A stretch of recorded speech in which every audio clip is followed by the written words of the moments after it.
Hello, this is Christopher Mick with Space St. Croix and the Hudson Area Public Library. We are doing a couple interviews this week to get ready for the Hot Air Affair coming up here in Hudson, and weather permitting, we'll have some amazing sights and sounds of balloons with the field of fire and hopefully some flights happening and the parade and all that. And I know students always have a lot of questions around the Hot Air Affair, and with the COVID protocols, I'm not sure how many of you I'll be seeing in person. I know a few schools are trying to arrange that, and you may be attending the Hot Air Affair. And then I know a couple other schools have selected to do some virtual presentations. So we'll be doing a combination of dropping off some things for students and hopefully sharing a few videos like this. But with no further ado, I'm going to turn it over to you, David, if you wanted to introduce yourself, and we'll get right into it. Yeah, great. David Koenig. I've been a balloon pilot for 40 years. Have over 1,300 hours of pilot and command time. Since 1997, I have built all my balloons. Oh, wow. So all the balloons that I fly are what they call home built. They're experimental balloons that I actually cut and sew in my basement and then fly them. They're aircraft, so they have to be certified by the FAA and have to go through all the things that everyone else does in their balloons that are made by manufacturers.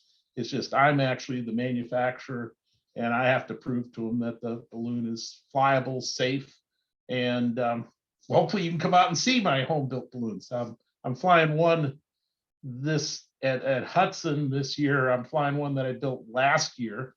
Her name is Patty Sue, which is named after my sister-in-law who died of COVID last year.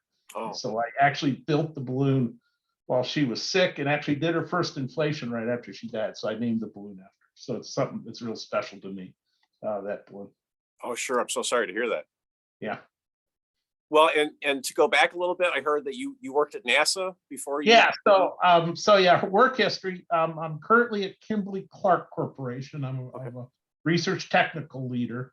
I actually am based in Atlanta. I live in Wisconsin. I actually have lived in Wisconsin 25 years now, and I worked in our global research group, working on research microbiology, research skin biology, infection control, and so forth. And currently, I work for our Kimberly-Clark Professional Group, which is out of Roswell, Georgia. Prior to that, I worked 10 years at NASA in Houston. I worked in the Life Science Directorate, I was hired in to work on Space Station to develop the crew health node that went up on node 1. Oh gosh, now because I haven't been there 25 years, so that's right. Just saying, that's 30 plus years ago. Yeah. 25. Yeah, I went up after I left, so 27 years ago. And what it is the components that were put up on Space Station to work with crew health from the standpoint of looking at the air, water surfaces to ensure that the environment is safe for everyone on board. And I primarily worked on water purification and then development of a kit that the astronauts and cosmonauts could use to measure the water quality, which they used operationally up until 6 years ago, which was kind of cool. Yeah, that's very cool. Yeah, so while I was at NASA, that was initially what I was working on, but our group also did the shuttle operations. So we did all the crew health sampling because there was clinical microbiology complement. So we would sample astronauts' throats pre and post flight. We would also climb on board the orbiter and sample surfaces, as well as, let's say, Space Hab or Space Lab, which, back in the shuttle days, they flew that in shuttle. And so it was kind of cool because I got to climb on board the shuttle and go in and take samples what was on the pad or what was in the OPF in the bay, and I always enjoyed landing because you would be in the convoy and you'd watch the shuttle land, and then you would go up, and the way we were listed is we had to get in relatively soon after they took the pyros out got the crew out, then we would go on and get our micro samples. And I always loved it because you climb up on the flight deck and everything's lit up and look, and I'd sit there and take my samples, which like 4 of them, and sit down and go, yeah, this is pretty slick. I'm a microbiologist. I'm a PhD in microbiology. So, I don't know what about electronics, but it was cool. So then I'd walk around and look at tiles and go, yeah, look at that. All these other guys go, who is that? It's a guy from Houston. What's he doing? So anyway, so we did shuttle ops, and then I did we did a project which I really enjoyed, which was a Lunar Mars habitat project where we did closed chamber work, where we closed up people in chambers up to, I may get the number wrong, and I think it was 128 days was the longest, and there was a 90-day, a 45-day, and a 7-day, and we did all the recycle of water using biological and chemical means. We also did all the air recycling using plants. And I worked on how the microbes would go from humans to the plants and what kind of interactions those had with the plant rhizosphere, and whether that was, because if you get to Mars, that's what you have is what you bring. Right. And so it's got to work the first time. You're not going home to buy something from the store. Right. So, we closed. Go ahead. No, I was just gonna say, it's really interesting the work you did, because some of the students that I work with, they've actually done, I don't know if you've seen them, the germs and space kits. Mm-hmm. They're kind of tied into the ISS work. So they'll do little samples, putting an agar in there and petri dishes, and they'll swipe their keyboard or a doorknob or things in the classroom or window, and they'll do growth cultures, and they compare it to what they got on the space station when they were doing the same kind of swabs on there. Yeah, and that was what our lab primarily did, is we worked, in fact, because I left before ISS flew, I actually did work like that on the Mir station. So we had a collaboration with the Russians at the time, and we took surface and water and sampled every piece of your body for swabs, and brought them all back, and then did cultures. Actually, we don't culture much anymore. It's all by nucleic acids. So you look at DNA to actually look at, and back then it was called looking at the microecology. Nowadays it's called microbiome. Okay. But that term wasn't coined back then 25 years ago when we were doing it. But that's essentially, we were looking at human microbiome at that time. Yeah. Well, which is what I do at KC, by the way, is look at human microbiome, which is kind of cool. Yeah. No, that's great. And then getting back into balloons. So I am a member of the EAA, Experimental Aviation Association out in Oshkosh. So you talked about how you kind of have to prove and do your testing. Is that the same kind of concept for like EAA builders that are doing a plane out there, and they have to? Yeah. So any experimental aircraft, you have to demonstrate to the FAA that it's built with a safety factor that meets what the FAR says. So you have to demonstrate that, and you either demonstrate it by testing or you demonstrate it by buying a mil spec components, stuff that's already specified. Do you know the brake strength? And in balloons, I know because I have some buddies who build fixed wing. It's a little less complex from the standpoint of the build, but requirements are exactly the same to the feds on what is required for the aircraft and what you have to do, what you have to meet, and what you have to label. They're really into labels. They love documents and labels. I mean, it's kind of like space flight. We used to run experiments. I mean, I remember running a shuttle experiment, and the experiment was 1 page of results when we came back with it. And I think I had a stack of papers this tall, getting it into flight. And so building a balloon is like that for the federal government. You have to demonstrate lots of things and fill lots of forms out and so forth. But it's exactly the same between fixed wing and balloons. Okay. And you say you manufacture these in your space there. How much room do you need to do all that? So the more room you have, the easier it is. So my first balloon I built, I lived in Houston at the time. And the difference between Houston and Wisconsin is Houston's winters are basically Wisconsin's summers. So it's real nice in the wintertime, and you don't have a basement because I live down on the Gulf Coast. So, you go down 2 feet in my yard in Houston and Dickinson, Texas, and you hit water because the bayou was just down the street in Galveston Bay. So you didn't have a basement. But so I would do it in my garage. And so I had to do it during, Thanksgiving to April timeframe because, between that other than in Houston, any other time than that, it's just blazing hot. And you couldn't sit in your garage. And so, Right. so I actually had a guy who I taught how to fly, and he lived in Austin at the time, and he had a little one-man balloon. And I got on it one Easter and I said, oh, I gotta have one of these. And the only way to get it was to build it. So I had Phil teach me how to sew. I had no idea how to sew, and help me out on design. And basically the size, you can do it in a kitchen. I mean, you only need like a 20 by, but my first build, I had to have a lot of room. The subsequent builds, it's a 10 by 20 foot room is all I need. It's just a lot of fabric, fabric. Okay. And then the balloon that you may be flying here coming up for Hot Air Fair, how many times have you flown that? You said this is a new one. So this one I built a year ago, and it has about 20 hours on it. Okay.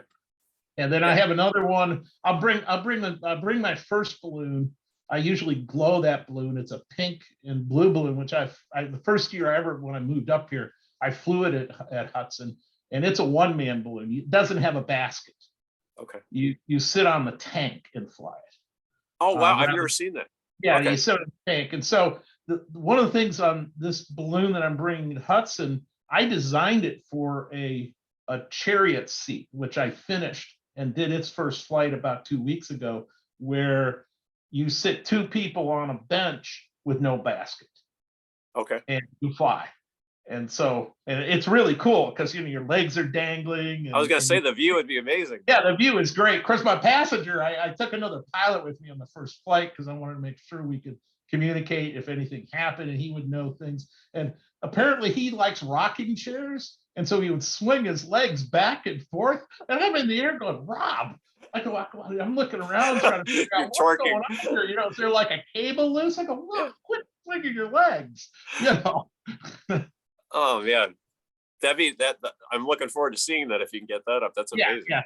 Now, I have 2 one-man balloons. I have this balloon which I just built, which I have a basket for, and this chariot bottom end. Then I have a third balloon which just uses a basket. Okay. The chariot bottom end and the one-man balloon, you don't like wind that's for landing over 6 miles an hour because you're coming in on your legs. Right. So I'm real particular on the conditions when I fly those balloons. Sure. And so excellent. Well, and that ties into, I got a couple of student questions because I reached out to a couple of the classrooms I work with to say I would be talking to you. So one of the questions was, what's the longest balloon flight you've ever been on personally, where you were? Personally? Yeah. Personally, the longest balloon flight I was on would be about 3. Let me ask. I'll give you 2 answers. Okay. One is a time component, and one's a distance component. Well, that was the part of the other question. Okay. I didn't know if there was going to be related because one was the farthest you've gone in a balloon. I didn't know if those would be the same answer. In a balloon, the only way you go horizontal is if there's wind. Okay, so I have flown 3.5 hours, and almost 4 this time of year here in Wisconsin. When it's 5 degrees out, you can pretty much fly all day on. I carry 30 to 40 gallons of propane depending on the flight or the conditions, and so you burn 8. In my balloons, I burn 8 to 10 gallons an hour normally. In the wintertime, it's more like 6 to 8. And so you can stay up a really long time when it's cold. Distance-wise, I have flown 125 miles in one flight. Now, that's fairly short. There was just a guy 2 weeks ago who took out of North Dakota and landed in Missouri. Oh, wow. And there was another guy who flew from Louisville because he needed for some, he wanted it for basically a sporting badge, they call it, from like the aeronautical groups. He flew 12 hours. And so he launched before sunrise and flew 12 hours. There was another pilot just recently who took off in Lake Geneva and flew to Zeeland, Michigan, across Lake Michigan. Oh, wow. He did that in 4 hours. Well, and how do your recovery crews keep up with you then? Is that, well, if you do something like across Lake Michigan, you need recovery in Michigan because they're not getting to Chicago in time to get you. Right. You're going to get to Michigan quicker than they do. Right. So basically, I mean, those distance flights, the recovery crews, basically usually in radio contact with the balloon. They're following along. If the balloon gets way out in front of them, there's a heck of a group of balloonists, and everybody talks to everybody. And so, basically the word goes down, like, hey, he's going to St. Louis. You got somebody there to help him, and I'll be there. Because I way back when they do gas balloon flights out of which is very different than hot air, which is what I'm flying. Well, and that was the next question I had on my list, because you mentioned that if you can explain to kids the different types of balloons on Sure. what you're using there. Sure. So the balloons that you'll see in Hudson are hot air balloons. Basically, you make hot air rises. And so you trap it in a bag. Montgolfier brothers back in the 1700s in France, which were paper makers, kind of a link to Wisconsin there, basically showed that if you could trap hot air into the envelope, that would lift. That's a good one to go through the physics and why hot air rises and making hot air rise. But to make hot air rise, you got to heat something. So there's been balloonists. There was a balloonist years ago when I first went to Hudson, had a smoke balloon, basically built a fire underneath the envelope on the ground. The envelope fills through a smoke, takes off, but what you do is you take off, I'll get this in the picture, and you come down. So it's just like what they did to Montgolfier brothers. You're basically going up, and as you cool down, you're coming down, because hot air, as it cools down, you sink and come down. So hot air balloons, on the other hand, have a burner. And so that actually, now you can control the amount of heat that's in the envelope, and you have a vent so you can release it. So now you've got exquisite vertical control. And the only thing that's limiting your flight time, of course, is the amount of fuel you can carry. Then there's a gas balloon, and a gas balloon is one where you put a lifting gas in a bag, basically a party balloon. Okay, when you get a helium in a party balloon, that's a gas balloon. Okay, except you get a really big gas balloon. Okay, now used to be everyone flew helium. All right.